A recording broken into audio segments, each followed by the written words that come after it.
Okay, so this will be a continuation of the last video. I just realized today that I made a mistake on a previous video. Well, all the processes and steps were correct. I just forgot to check two of the points, so we're gonna check that and we're kind of see if our answer has changed or not.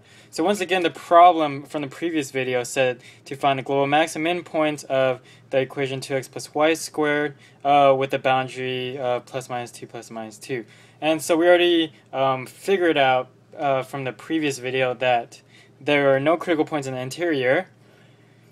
And we also checked all the points. So let me remind you of what points we checked last time, just so we're on the same page. And so last time we checked the points negative 2, 2, 2, 2, negative 2, negative 2, and 2, negative 2. And so if we plug it into this equation here, and we plug these in, let's come up with the values again. So plug in negative 2, 2, it'll give you 0. Plug in 2, 2 here, you get 8. And 0 again, and you get 8. So from last time I said that these would be the minimum, this would be the maximum. However, I forgot to check. We established that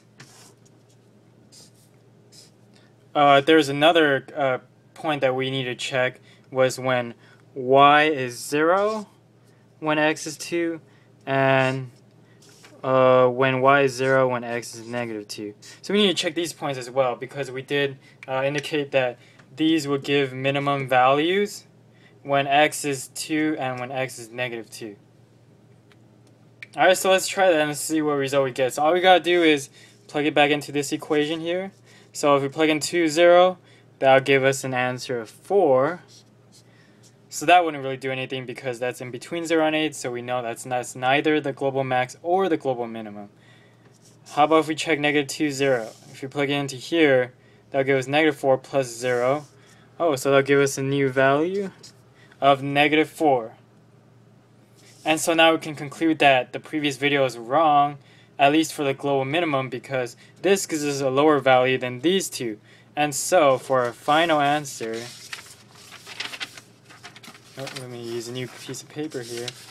So for our final answer, we would say the global min would be negative 4 at the point negative 2, 0. And again, the global maximum, if you look back at the chart, if you look back at this chart, you'll see that it's still 8. So we can say the global max is at 8. Well, the global max is 8 when the data points are 2, 2, and 2, negative 2.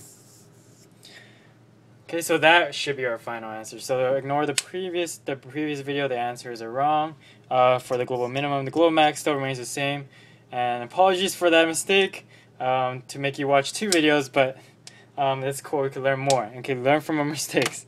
So thank you so much for watching our video.